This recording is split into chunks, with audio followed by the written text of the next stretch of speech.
and welcome to the show. It's Friday, it's 4:35. I'm Mike McClean. I am Danielle Nichols. I am Nigel Mitchell. Hello. And this is the show. This is a show that we call...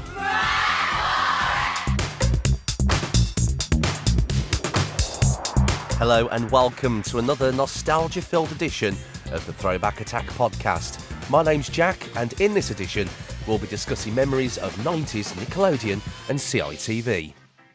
Okay, so next up, I'm speaking to someone who's definitely mad for it. It's actor, comedian and presenter Mike McClean. Hello. How are you? You all right? I'm all right, thanks. Yourself? Yeah, not bad actually. Not bad. I've just come in from I take my son out training because they're both good footballers, and my legs are just completely gone now. Oh God! So it's been a bit of a busy evening. Well, thank you for taking the time out to chat with me after all that. No, you're welcome. You're welcome. And how have you been coping with like the lockdown and stuff like that? Yeah, it's really weird, really, because it gives you time to sort of get jobs done and write. So I'm writing new stand-up stuff, and been working with a couple of writers and a director on a film idea that we've got with a guy called Kendo Nakasaki, who was a big wrestler back in the day. So we're sort of working on that, and then another project that we're trying to get off the ground. So it sort of gives you... I was just about to start writing with a friend of mine for a series for BBC. Yeah. A comedy series. And then it just went into lockdown and it all got shelved. So we were both absolutely gutted. Oh, man. Well, I hope once it all kind of gets better that things like that pick up for you, all being well, fingers crossed. Yeah, it'd be nice. So what I like to kind of do like at the start is talk about how you got into the world of entertaining and television. So tell us about how you kind of went down that path. I had a trial for Man City when I was 11 because I always wanted to be a footballer. That didn't work out. It just didn't work out. After 11 weeks, they said, look, thanks, but no thanks. So I was devastated. And there was a thing called the Chipping Scene at school, like books, and I bought a Paul Daniels More Magic book, and I really got into it, really got hooked. And I just started off there doing magic and stand-up and combined the two and never looked back, really. Sort of left school, worked as a carpenter in the theatre, loved it, thought, right, I could do this, went to the drama college, did 2 years, got kicked out after 2 years. Well, I had an argument. He was teaching me how to breathe, and I thought I could do that. I've been doing it on the bus on the way in. Do it in my sleep. I don't need somebody to teach me how to breathe, you know. So, and I got off for the summer season. Which was where you go and learn your trade, you know. You literally go, and you then get put on a stage and you have to present the disco dancing competition, the Lovely Legs competition, or whatever it was, you know. So you sort of learn how to present there before even a camera was stuck in your face. And then I was doing a summer season in Reeton Sands in Scarborough. And previous to that, I had an audition for this new channel called Nickelodeon. And they just said, look, there's this new channel. My agent at the time said, there's a new channel. I don't think it's going to be anything, if I'm honest, but do you want to go for it? And I went, yeah, okay. Went down to London, did the audition. And I did it, and there was like Rick Adams, Lucy Alexander, Munya and Yolanda, James Gilby, and I did all right, actually. I went down, I sort of had everything prepared script-wise. I knew what I was going to do, rehearsed it, and then got told that I was like, no, thanks, but, you know, we're going to take the others on. And I later found out it was because I was too funny, and the person that was hiring didn't want any competition, so... And I went back to Scarborough, did my summer season, then got a phone call from a lovely lady called Catherine Kirkwood, who said, look, presenters are on holiday, can you come in and cover and do some cover shifts? So I said, yeah. And I thought, right, as soon as I'm in, I'm going to make it difficult for them to sort of say, we don't want you, you know. And that's it, really. Cool. Well, how wrong were they, really? Because off the back of doing that, you were a presenter on there for quite a number of years, weren't you? I think I did 4.5 years there. Yeah, I started off doing the weekends. I had to do that. I was like covering during the August and then travelling back to London to do stand-up in the evening, then finishing there and getting back up at 5 to get this. I had to get the 6 o'clock train from Scarborough, which got me into York at 6:30. And then literally had minutes to spare to get off that train and then get the train to London. And my shift would start at 10. I'd do the 10 till 2. I think it's 10 to 2 or 12 to 2. I can't remember. in the Trocadero, when we were at the Trocadero at the time, and it was just brilliant. It was just, this new channel was fantastic. In fact, and I mention it in my book, the agent at the time dropped me when I had the audition. After the audition, I didn't get it. He said, look, I can't represent you anymore. So I said, all right, no worries. And then I had the great pleasure in sending him a photo card that I got, and I was at Nickelodeon, so he sort of missed out on quite a lot of commission, actually. You've shown them then, basically. It's funny, really, how they said that, well, your agent at the time said it won't take off. I mean, the channel's still going, so how wrong were they? At the time, it just revolutionised kids' TV. And the secret was that they let you get away and do with whatever you want. It was just guerrilla TV. If you had an idea, they try it. If it works, brilliant. If it didn't, they get rid of it. And I did like the weekends, and then I finished, and they said, look, we can't. They couldn't keep covering my cost of travelling from Scarborough to London. So they said, look, if we offer you a 3-month deal contract, would you do it? So I said, yeah. So I rang up a friend of mine, Rob, who lived in London, and I said, look, I need somewhere to stay. I'm doing this thing called Nickelodeon. And it just snowballed. It was massive. It was absolutely, started off something. And then suddenly, when we were there, we just knew that this was going to be big. It had free phone calls, free mail. No other channel were doing that. The BBC weren't doing it. CITV weren't doing it, and kids could ring in and once I got in for 3 months, I then got offered a 6 month. And then after that, I got offered like a year. I think a year or 2 years. I can't remember whether I signed a year or 2 years. Well, Rick Adams was doing the breakfast show at the time, and I thought and I was just doing the weekends. I was doing a Saturday and a Sunday. I think it was me. I can't remember. It was James Gilby did an afternoon. I remember Sarah Kaywood did the afternoon. Mooney Yolanda did a slot. So there were names that, that were big names in the world of Nickelodeon. Yeah, and some of them went on to be big names elsewhere as well. And obviously, and we'll go on to more of it later, you and Yolanda end up presenting another show together. We'll talk about that a bit later. And the names that you mentioned, gosh, I didn't remember or realise that so many people started out on Nickelodeon.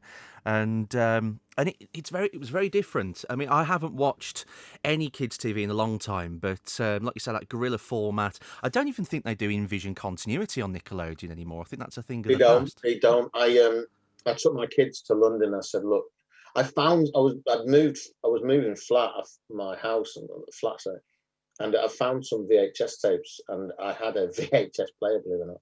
And I stuck on, and I used to do this character called Michelangelo de la Toon, who was an art critic. And I put it on, and my kids were laughing. And I said, "Is he funny?" And they went, "Yeah." And I said, "It's me." And they were like, "No." And I went, "Yeah, that's me." And they just couldn't get over it that I'd come up with these characters, And they loved it. They watch Nickelodeon now. They absolutely love it. Do you watch it with them and think, "Oh God, it's not as good as in my day"? I watch it, and I took them back to the studio. I took them to Rathbone Place, where the studios were. It's a different building now, and it brought back so many great memories. I think if there's, I've been lucky really in the world of telly that the jobs I've done, they've always been great jobs, And Nickelodeon, I never had a day off sick, never had a day off. I worked with the best people, best producers, and they were just brilliant. And it goes down as one of the happiest times of my life. That and the Big Breakfast, obviously. And probably Rich and Judy, but they were the best times of my life. I never begrudged getting up I think I used to get up about 5:30. A car picked me up at 6. No, 5 o'clock, sorry. Car picked me up at 5. I'd be in the car, in the studio, would rehearse, start at 7, finish at. I never, ever went in thinking, God, can't be bothered doing this. I just loved it. Great stuff. It's that classic saying, isn't it? If you enjoy what you're doing, then you'll never work a day in your life. It's true. It's true. I remember filling an application once, and it said occupation, and I put TV presenter. I was quite chuffed being able to put that. Good stuff. And also, you did a lot of road shows as well, didn't you, with Nickelodeon? We did. The Americans, because it was an American company, in America they had the thing called the Red Hot Lobster. They had the live show. It wasn't called the Red Hot Lobster. Oh, was it? I can't remember, to be honest with you. But they had the live show that they'd taken out around America.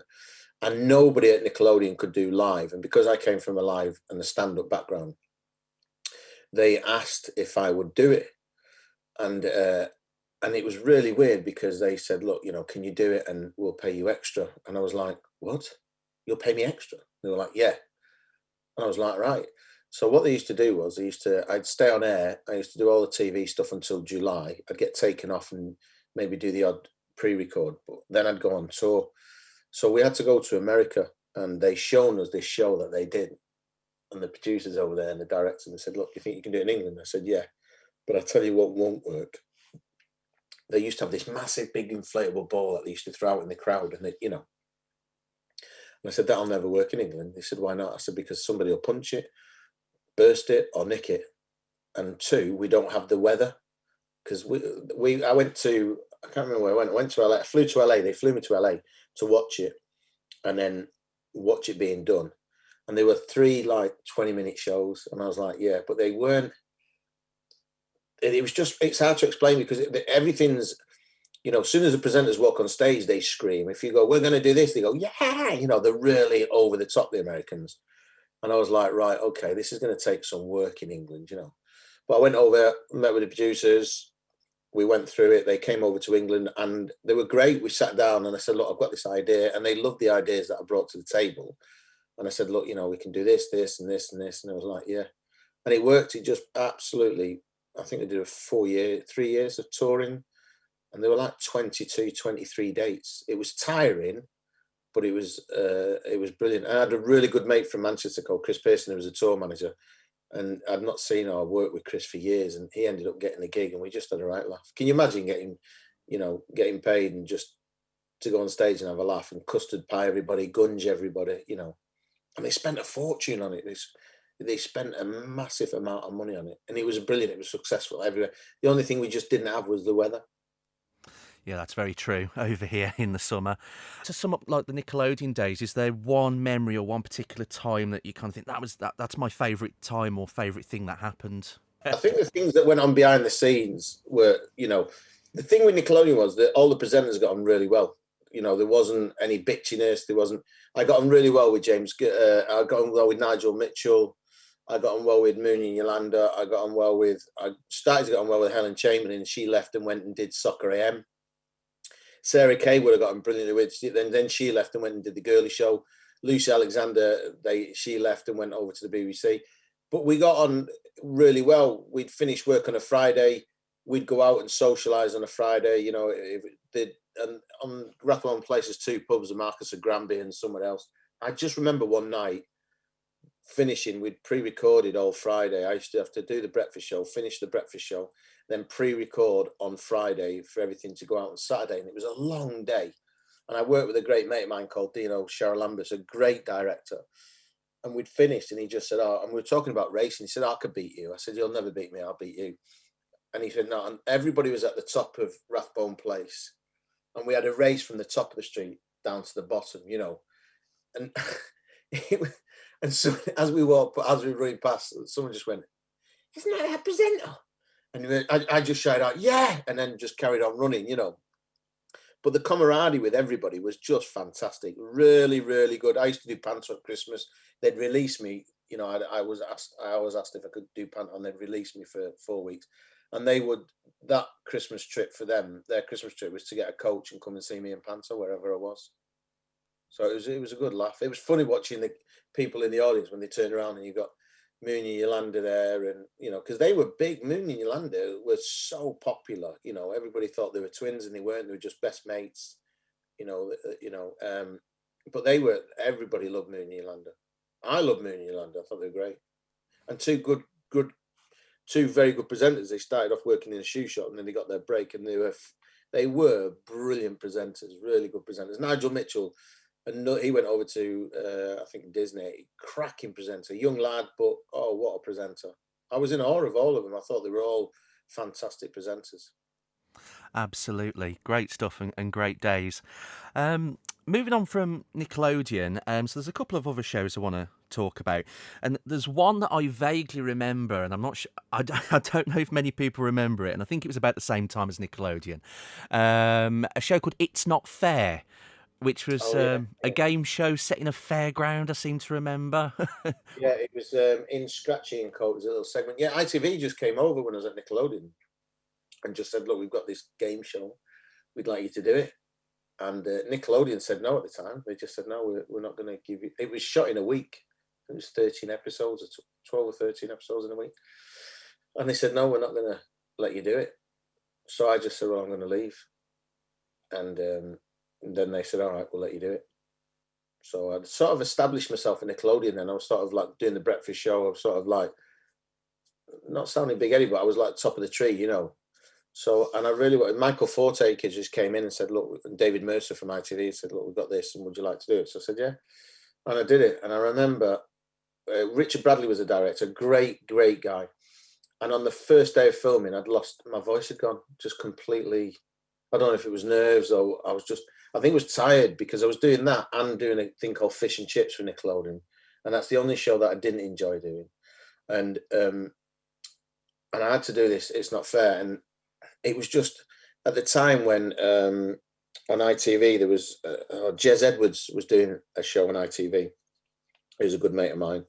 And they really liked, for some reason, Northern presenters. So they just asked me if I'd do it. And it was really good. It was shot at Carlton Studios. And I really enjoyed it. It was really, really good. Yeah, it was from what I remember. I was quite young at the time. And I know the show you're on about with Jez Edwards, because Jez has been on the podcast before. That was Crazy Cottage, which was quite similar, actually. Yeah. We used to get recognised. People used to go to Jez and say, oh, I loved you, Mike McClean. And people would come up to me and say, oh, Jez. And it got to the point where I used to sign his autograph and he used to sign mine. That's great. Do you know what? I've never confused the two of you. Not now. He's got. I had hair then. I've got none now. But back in the day, everybody used to confuse us. He's still fighting to keep his hair. I've let mine go. No, he's another great presenter. Absolute one of the most natural presenters on telly. Jez Edwards, without a shadow of a doubt. Absolutely. We did have a good time chatting, actually. It was very nice. Yeah. With It's Not Fair, I'm trying to remember. I seem to remember, so it was in the fairground and... Andy and Floss were two girls. I was the ringmaster. Yeah. And they had to do loads of little things and they got guns. And I remember they had a wall and they had to pick numbers and they had to punch a question. If they got it right, they punched it, you know. And it was on the last one and there was a big prize. I can't remember what the prize was now. It was a big prize. And they sort of said, oh, look, we'll try and keep it, you know. But this kid was so cute and so nice. I said, oh, you should go for number 8. You should definitely go for number 8. Go for number 8. And they went number 9. I was like, number 8, did you want number 8? You know, and I gave it away. And I didn't get a telling off, but I was sort of like, please don't give away prizes again. But this kid was so nice. I just wanted him to win the top prize. The only shame of it is that because obviously a lot of old shows of that time have resurfaced online. Nothing of that has resurfaced yet for me to kind of, because all of my memories are just very, very fuzzy. I think the only time I've ever seen a clip of it was when CITV did its 20th birthday thing many years ago. They played about a 30-second clip from it, and that's the only thing I've seen recently. Yeah, I mean, this was like 2003, I think that was, and they did like a segment about Saturday morning shows, and they did play a clip from it, but that's the only footage I've seen since the end of the 90s when it was last on, so it's amazing I can really remember it. I've not seen it since then. I've not seen it at all. Oh, no, tell a lie. I did have a video of it, of VHS, and I did show my kids it. Oh, no, cool. I did. I don't know where it is now. I have no idea. I can remember at the end there was like an assault course that was a bit like a wacky warehouse at the end. Or yeah, that's like right. That. Yeah. Didn't they used to get their parents on it or something like that, or grown-ups? They did, yeah. They had like a parents or the teacher. I remember my niece coming to see it, and I remember saying to Kant, and she was only about 3 or 4, and she came with my mum and dad, and she was dead pleased, like, you know, because obviously her uncle was the guy off the telly. And I just remember saying to the girls, whatever you do, don't gunge that little mixed race girl there, because that's my niece. Don't gunge her. And I remember as we were doing it and filming it, I went, it's time to get guns. And I looked out the corner of my eye and they gunged her and she was just crying. She had this like afro hair and she was just crying her eyes out, you know. And the girls who played Candy and Floss were absolutely distraught, you know. And I just spent the day winding up going, I couldn't believe he did that to that little kid. Can't believe he did that. But yeah, I just looked out and she was crying her eyes out, bless her. Yeah, the little wind-up merchant. Yeah, I'd have done the same. Yeah. What I didn't realise, again, on the same, when they did that documentary into, well, it was more like in 2003, when CITV was 20, they did like a special morning looking back. And what I didn't realise is that one of the girls, I don't remember if it was Candy or Floss, was Andrea, who ended up being a CITV presenter herself for a short time. Yeah, she did. And I saw her in EastEnders. I saw her in an episode of EastEnders as well. I didn't know that. When was that? Yeah, years ago. Okay. I remember watching it thinking, I know her. and then there it was, and she was in EastEnders. It was only a small part, but I do remember her. She was in Doctors for a long time, I remember, because she's from... Oh, was she? Yeah, because she's from Birmingham. Yeah, two great girls, really nice girls they were. I remember going to the makeup artist's house. We had a party one night, and her husband had been the guy who invented the Wonder Bra, the padding for Wonder Bra. Yeah. And he made millions, and he had this massive house. And we spent a week filming there, and we were just in the hotel and back there. She said, look, the makeup artist said, why don't you come round, have some dinner and go in the pool?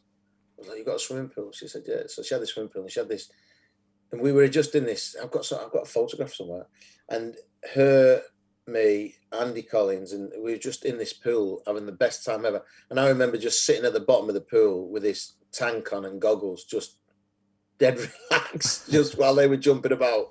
I've got this tank and goggles on the bottom of the pool, just breathing in and breathing out. Yeah. And then not knowing where I was, and I was at the deep end, just sat on the bottom. Cool. Andy Collins as well. I used to love because I remember Pump It Up, and I still have somewhere a recording of the two shows because they were back to back at one point. And you make a cameo on Pump It Up towards the end or something like that. I seem to remember. That was as a favour. Yeah, that was as a favour for him because he asked me if I'd do it, and I said yeah, because I didn't really like going on. I wasn't a massive fan of going on. We had to go on Ant and Dec's Saturday. I think it was Ant and Dec show on a Saturday, and I just SMTV. Yeah, and I remember on the day they wanted me to go, Man City were playing at home, and for me that was far more important. I remember getting a telling off to my TV saying, look, you needed to go on, but City were at home, so I really wanted to go and watch the game. Fair. And then Andy just sort of said, look, can you come on? I was like, yeah, sure. So I did it for him. So moving on from It's Not Fair, there was another show for CITV that you did, which I'm dying to get onto because I loved it, was Mad for It, which you presented, but didn't you also create it as well? Did, yeah. Michael Forte, David Mercer, they, after doing It's Not Fair, they said they were after a show for ITV, kids show. And because I used to write, I said, I've got one. They said, have you? So I said, yeah. So they said, look, can you come in tomorrow? And I said, I can't tomorrow because I'm filming. I can come in on like a Tuesday. I think it was Tuesday or Wednesday. I remember it being so I said, yeah. And I hadn't a show. I didn't have a show. So I went home and I spent like the next 2 nights just writing it. And I wrote this show. And I went to it and I said, look, this is it. And I put in everything that was on Mad for It, I virtually came up with. The dating game, the talent show, the gunge, everything. And I just remember that was one of my favorite things, and that's what I wanted. I wanted that. And the talent show I knew would work because when I did summer seasons, that was the one thing that everybody wanted to be in. And I knew the dating show would work because when I did the summer season, I used to do a kids blind date. And it was one of the funniest things in the whole of the room. So you can imagine, there used to be about 1,000 people in it, this massive room. And I used to let the kids ask whatever questions they want within reason. But some of the questions were just fantastic and they were funny. And I thought this will work, So I went back, wrote it, and I went and met him and I said, look, here it is. This is what I've got. And they liked it. They said, look, and the mistake I made was I sold it to them for £1,000. And I think it was 1,000 or 2, I can't remember. And they bought it off me. And they said, who do you think should present it? And I said, well, the person that wrote it. And they said, okay. And who do you think should co-present it? And at the time, I said both Munya and Yolanda. I said, look, there's 2 girls at Nickelodeon who are fantastic, and I think they saw Yolanda. They had their show reel sent in. But they auditioned a load of girls, like loads. Michael Forte auditioned, Gemma Forte's daughter. There was a load of people that, came in. But Yolanda was just the one. I had chemistry with Yolanda. and she got the first series. She did the first series, but it was directed by a guy called Peter, and he'd come from BBC. And we didn't really hit it off, if I'm honest. It was sort of loggerheads because we had different ideas. I came from Nickelodeon, and ITV wanted a show like what Nickelodeon was, you know, fast moving, and he wanted a show that was very safe, and you know, and it's not the show that I had written. Does that make sense? Yeah. And I just said, look, can you imagine a carrier bag with so much stuff in? And it was like that. And I was like, look, this hasn't got room to breathe. This hasn't got this, and this hasn't got that. And we sort of were at loggerheads. I remember one rehearsal that I'd sort of lost, and I never ever go mad at, but I'd lost it with him, you know, and I just sort of lost respect for him, really. And then he was just, it was a typical Yorkshireman. It was his way or no way. And I was a stubborn Spaniard. And I was like, well, no, this is not the right way, you know. But it was a success. It did really well in the ratings. And I think at one time it got like 2.5 million viewers. Wow, that's a lot. Yeah. This was kind of like before. I mean, I know Nickelodeon was going, but like digital satellite kids channels weren't as prominent as they are now. So you could get a couple of million on CITV. Yeah, it was. Yeah. It was. I remember it being. He said that if it ever gets over 2 million, you know, and it did. And it was at the time when Saturday, you know, SMTV was on, you know, and CITV had sort of changed it. But I'd written it, and David Mercer and Michael Forte said, "Look, what do you think of what name we call it?" And because I was from Manchester and Oasis were big, I said, "Let's call it Mad for It." And originally they went, "No, I don't know." And I went, "Look, it's Mad for It. It's got to be called Mad for It. It's a great, you know, Mad for It all day long." So we sat in with the commissioner. It was going to get commissioned. They had to sit in front of the commissioner, and I can't remember his name, but he said, "Do you want to sit in on it?" And I was like, "Yeah." And they said, "Look, this is Mike who's wrote it, blah, blah, blah." And I had to sort of, and they said, "Look, explain the show." And I had to pitch the show to him. And I said, "Look, I've got this." And he said, "About this dating show." And I remember going, "Trust me, this will work. I've done it on a summer season." And I winked at him, and I don't know why I winked at him. And he went, "Oh, interesting wink." And I just felt so embarrassed. And he said, "What's it going to be called?" And as I said, about to say Mad for It, one of the people from Carlton TV, it was Carlton TV then, went, "Oh, Mad for It." And he went, "Great name." And I remember being so peed off because it was the name I came up with, you know. And he went, "Yeah, I like it. I like it." And he went, "Okay." And he said, "Right, I'll give you 26 episodes." And that was a hell of a lot back then. Like nowadays, I think you get 6, but he gave us 26 episodes, which is virtually, you know, half the year. Yeah, absolutely. Because recently, a lot of the episodes have surfaced on YouTube in quite good quality as well. And I remember watching both series. I remember the second one a bit more just because I was a little bit older by that point.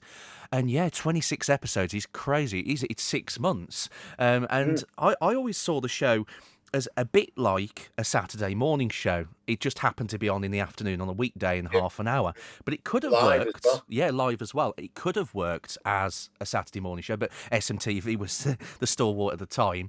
But yeah, no, it was fantastic. I loved it. It was a great show to do. But the only thing was, I had to sort of leave Nickelodeon because they were dead strict, and they said, "Look, you know, you can't do both." And I remember my agent at the time having to have a meeting with him and saying, "Look, you can." And they just said no. And I'd sort of done 4.5 years at Nickelodeon. I thought, well, it's time to leave, you know. So I sat down with David Mercer and Michael Forte and said, "Look, you know, I will do it, but it means that I'm going to have to leave Nickelodeon." And I just made the decision of sort of leaving Nickelodeon and just doing Mad for It. Yeah, okay, that's fair enough. I mean, sometimes, you know, after so long, you got to move on and see where the path takes you. And the other thing as well is when I've been like looking back on clips on YouTube, it's funny how of its time it is, how late 90s it is, because it's like, I mean, the title, Mad for It, very 90s, the theme music, the set, the amount of hair gel as well going on, and the prizes, like... You landed. What, sorry? That wouldn't have been me. And also like the prizes like Furbies and the bands that were on, like the Venga Boys and Cleopatra. You had a lot of the big names on at the time with the show. We did. I remember saying the first one I wanted 5 on because 5 were massive at the time, and I said, look, we need to. If we do this show, it needs to be. And there was a girl called Rachel who was the booker for the bands, and I just remember saying to her, look, you've got to get 5. You've got to get 5. And the bands weren't prepared to travel to anywhere other than London. And I remember the night before. And there's the night before or 2 nights before? No, the week before, sorry, the week before. She rang and said, look, I've got some good news, we've got 5. And I was dead chuffed. In fact, I ended up doing panto with Richie. And when we first met, we did panto together in Derby. And he's like, Mike, we've worked together, haven't we? I said, yeah, you did 5. You did Mad for It. And he went, yeah, that's it, yeah. And they trashed the dressing room. Completely wrecked it. But no, it was a great series. The second series wasn't as good. It was all right. There was a lot of politics involved. They got rid of Yolanda. They didn't want Yolanda. They wanted Danielle, which is fine because I really like Danielle. Got on really well with Danielle. It was just horrible that they got rid of her. And they introduced Simon Amstel. And I'd worked with Simon at Nickelodeon. And I remember saying to Michael Forte, because he was going to do the outside bit, the OBs and that. Yeah. I just said he's the wrong person for the show. And they were like, no, he's going to be brilliant. He's going to be... And I said to David Mercer, Michael Forte at the time, look, he's not the right person because he didn't have any warmth for kids, Simon. Good presenter, but he just didn't have the warmth, Even at Nickelodeon, he was quite cutting, Mm-hmm. And after the first ever OB, was it the first or the second, they sort of got rid of him. And sort of said, yeah, you're right, he wasn't right for the show. Which was a shame, and I just felt it wasn't a nice thing for him to have to go through, and I just felt for him, really did. And then they brought in Nigel Mitchell, didn't they? Also from Nickelodeon. Yeah, they brought in Nigel, where he's at Disney at the time, and I like Nigel, but I didn't think that he needed 3 presenters. I just didn't think, because we'd all be biting at the cake, And then it got to a point where they brought in a new producer and a couple of new producers, and they sort of said, "Oh, I remember having a meeting. And they said, "Oh, they've written some new games and stuff like that." And I was like, "What? Okay." And what they'd done was very naughtily. They took the original games and just tweaked them a little bit, and then took the credit. And it sort of really annoyed me because they hadn't come up with anything. They didn't bring anything new to the table, nothing fresh, nothing new. The only good thing was that Richard Bradley was now directing, who I'd worked with on It's Not Fair. And he was a great, good director, and still in contact with him today. And I'm glad that they brought him in, because the last director and the producer, Peter, he wasn't amenable, if that makes any sense. He just wasn't, you go to him with an idea and he go, no. And I used to obviously write ideas and say, look, we've got this and got that. And he just, no. Whereas Richard would go, oh, yeah, that could work. We'd do that, And we tried it. And my motto from learning from Nickelodeon was, we just try it. If it works, brilliant, we keep it. If it doesn't, it's no loss. It's just telly, and that's the way it was. Yeah, absolutely. And the other person as well in Mad for It that we haven't mentioned, Pie Boy, which... You going on about Tiz was that inspired by the Phantom Flan Flinger by any chance? Yeah, it was. I wanted somebody when we wrote it. It was just brilliant. I just remember watching that when I was a kid and thinking that's great. And it was. I remember we didn't have an argument. It was a debate whether or not it's going to work or not. And was just like, look, if this doesn't work, I'll take you all out for dinner. I remember everybody going, oh, great, brilliant. And I was like, look, I'm so sure and guarantee that this will work. But they didn't go with the way I wanted it. I wanted somebody that was like a Batman in a cape that you didn't see, hunting around the set and just, some of the bands didn't want to be pied. But I thought it'd be great if he just free reign and just, bang. Obviously they were rehearsed, but it had to look like it wasn't rehearsed, Mm-hmm. And it wasn't sort of, the cage was good. It was okay. But I still think that would have been better had it have been sort of let loose and him, getting people. Even the cameramen, I wanted, to get the cameraman and another, and it had to be, it looked like it was out of control, but was controlled. Yeah. But they didn't didn't feel as if that would work. And I was like, well, I know it works because we've been doing it in Nickelodeon, and that's why they're the #1 channel. Yeah. So, and then I got taken off the live and put on some pre-records, and they wanted to see the chemistry work with Nigel and Danielle. Danielle was great. She was just, a massive bag of energy and a very good presenter. Nigel is a fantastic presenter anyway, Yeah, absolutely. And that was my era of CITV, so I agree totally. Used to see, obviously, Danielle every weekday on CITV. And Stephen. And Stephen, yeah. Yeah, actually, the episode of Mad for It that I had on tape was the one that he appeared on, and the both of you ended up in the Dungeon of Gunge at the end. Oh, yeah. Every week they'd try and... I'd said I'd do it, but at the end of the series, I didn't want to do it. Because I used to have to finish and then get a train and go back to London. So I just didn't want to get a shower, get on a train, because once it gets in your head, it's dead hard to get out, And just a few more things about it, actually. We were talking off air just before we started about the theme music, because I didn't know until a few years back that was an actual song called Harmonica Man. That's right, yeah. Whether this is sad or not, I don't know. But I like buying records, vinyl records, and I like buying a lot of old 90s dance music. And I was in a shop about 2 or 3 years ago, and in this pile of dance records was that track, and I actually bought it on the basis that this is the Mad for It theme. It was about £2 or something. I used to use it as when I did a radio show somewhere else a few years back. I used to use it as my opening theme as well. I thought it was a good tune. Yeah, it's a very good tune. The actual opening credits for the show won a BAFTA. Oh, okay. Not that we got invited to pick him up or anything, but yeah, it won a BAFTA. It was a great show. I mean, it was massive. Like, I didn't realise how big Mad for It was until I remember getting the tube going home into London, and I'd done it at the wrong time. Even Nickelodeon, kids would just be like, wow. And it was just weird. It was just completely weird, that they'd recognise you, and, you just don't think about it. My niece used to go to school, and she used to come in and say, can I have some picture cards, autographs? So I said, yeah, of course, of course you can. I remember we were sat at a table and she had this bangle, either a bangle or a watch. I was like, well, that's nice. When did you bought you that, Mummy? She went, no, I swapped it for your autograph. I said, oh, great, And the teacher at the time, I remember she was telling me, the teacher said, oh, you're called Nicole McClean. You've got the same name as that guy off the telly.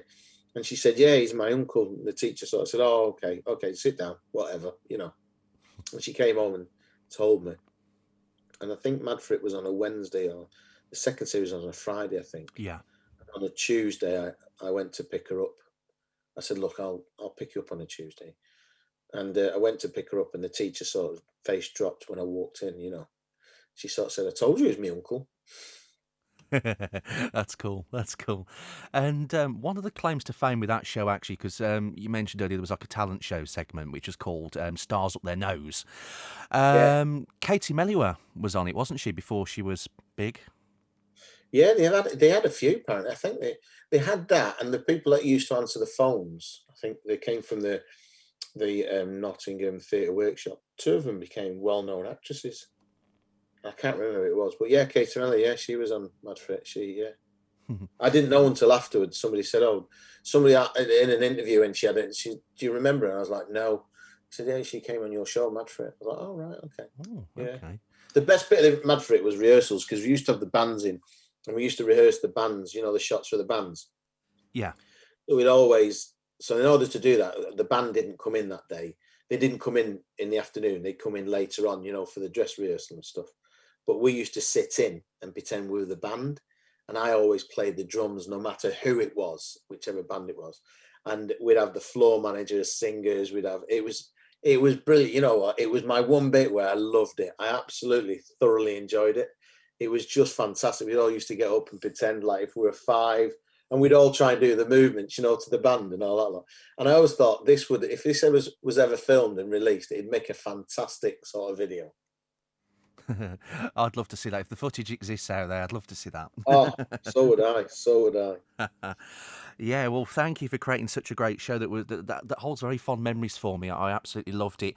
And oh gosh, what I would have done to have put so many people into the Dungeon of Gunge, or even to be in it myself. It looked like great fun. Like great fun. Yeah, it was good. There was a lady called props manager. I can't remember her name.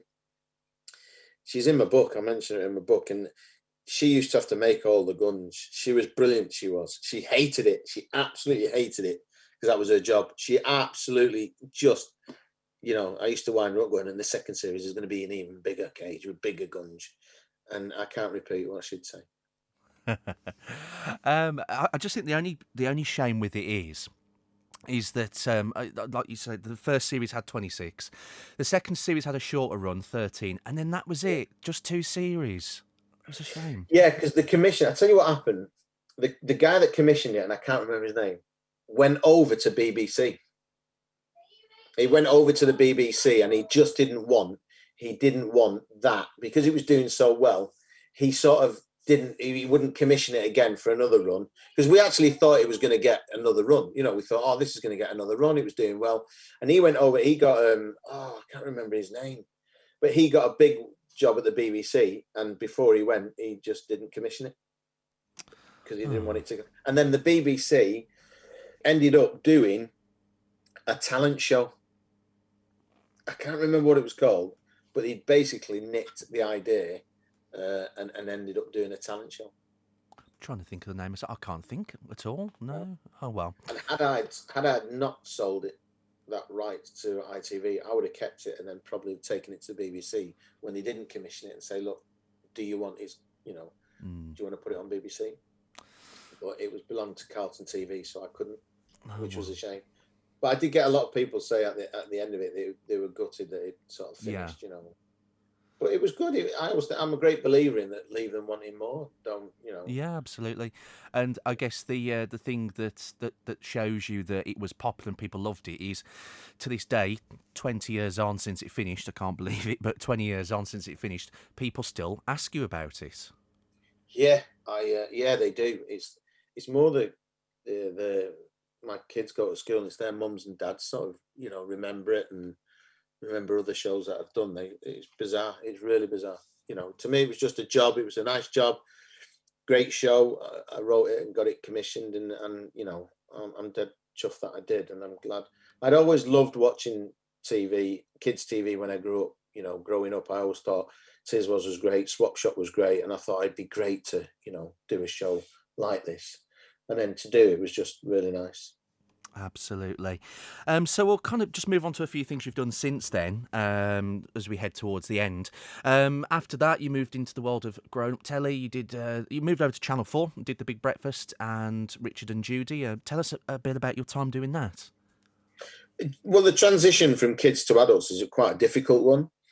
And I literally sort of I went back to Nickelodeon. They asked me if I'd go back to do the tours, the Red Hot Lobster tours and that. Yeah. And I went back to doing some presenting in the morning, and I think we did the show from some kids' houses, and I did it. But the magic had sort of gone for me at Nickelodeon. There'd been a change of staff, and I wasn't enjoying it. I wasn't enjoying it. There was new people there.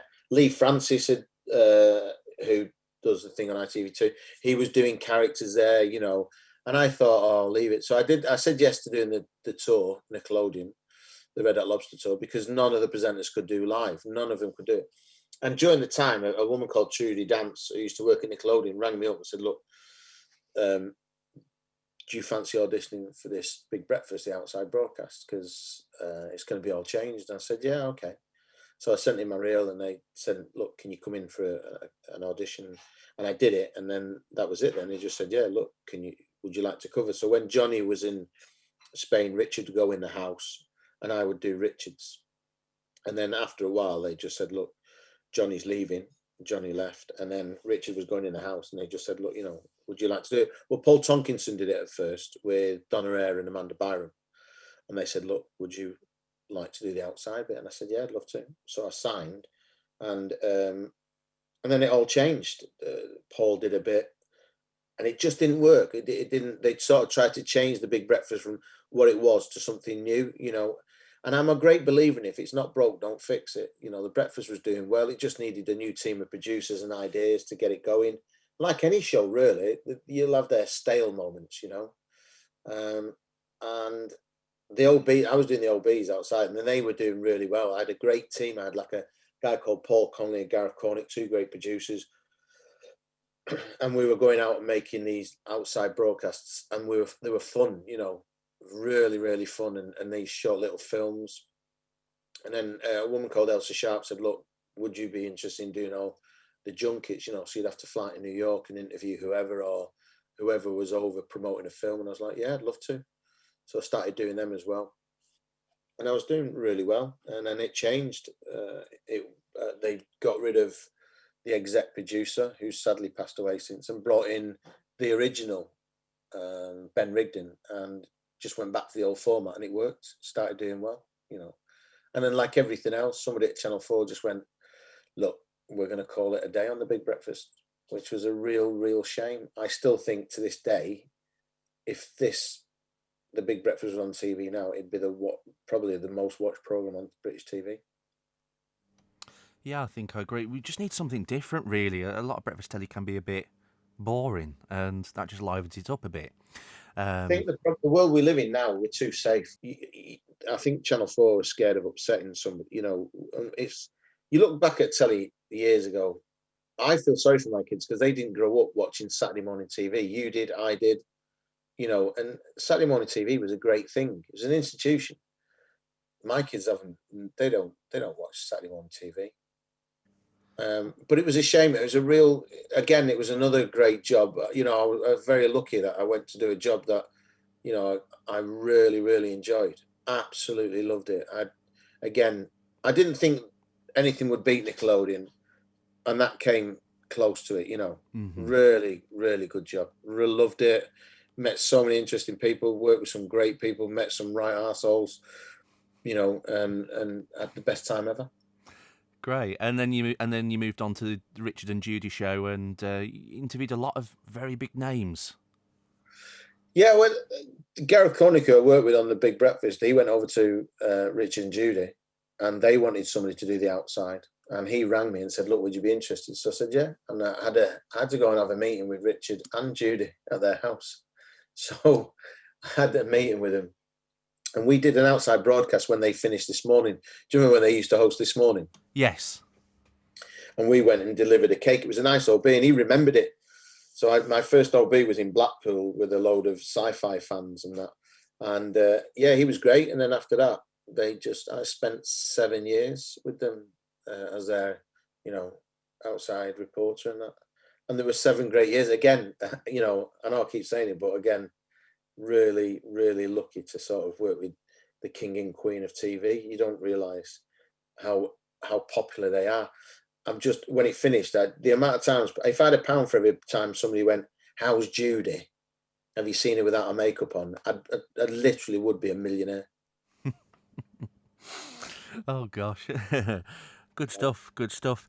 And as well, you done like occasional bits of acting as well. Like you were in The Office, and the other one as well. You're in Shameless. I used to watch that, and I didn't. I must have seen the episode, but and just not realised it. And then when I found out, I was like, "What?" He was in Shameless. Yeah. Well, Ricky Gervais rang up and said, "Look, do you want to be in The Office Christmas special?" I'll be honest with you, I didn't watch The Office. I wasn't, I didn't watch it. And I went down, had a meeting with Stephen Merchant. He said, "Yeah, can you come back and read in front of Ricky?" And I was like, "Yeah, sure."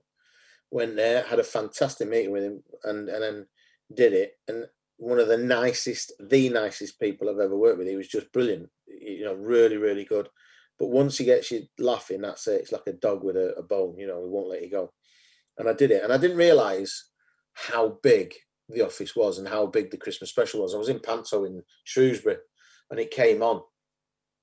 And I didn't watch it when it came. I very rarely watch stuff, and I did, honestly God, I didn't watch it. I just didn't watch it.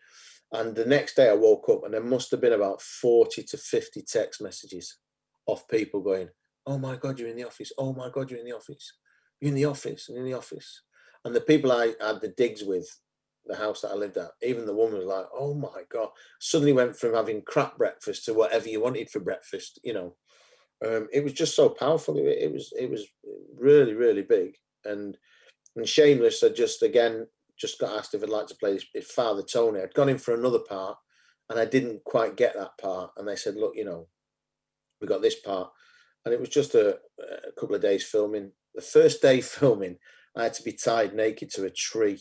And I was in Panto in Manchester, and it was -6 that morning. Oh, no. And it had to be done by 11 because I had to be at the theatre, And then the next day, it was about 2 days later or something. It was on my day off. It was on a Monday. Day off on a Monday. We filmed the actual interior shots in Wythenshawe. So I've done that, and I did my Big Fat Diary on Channel 4. Just a director, and I said, look, there's a part here. It's only a few lines. Will you do it? I was like, yeah, sure. And I did it. And I enjoyed it. Really, really enjoyed it. Good. Well, it's been good talking about your memories, and what I'd like to kind of wrap up with towards the end is, what have you been up to more recently? Well, I went back to stand-up. I went back to stand-up. I love stand-up. I wrote my book. I wrote my biography, which I thought I needed to do because there's so many stories in there that I wanted to get, across. And then I went back to doing stand-up. I had a really bad time with stand-up. I died in a death like all comics do, but it really affected me. And then when I was working with Rich and Judy, my producer at the time, I said, look, you need to get back doing it. So I did, and got with a couple of writers and put together an act, and I've never looked back since. I absolutely love it. I love stand-up, love writing, and just that, it's funny really, when you're not on the telly, people go, oh, what are you doing now? But you're still working, just because you're not on the telly and not doing anything that's on the telly, it doesn't mean you're not successful.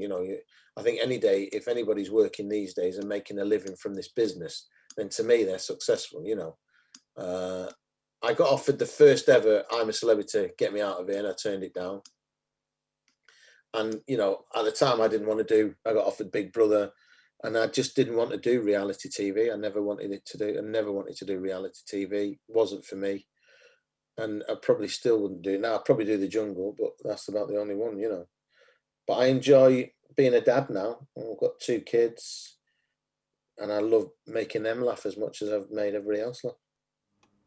Fantastic. And if anybody wants to buy your book, what's the name of it?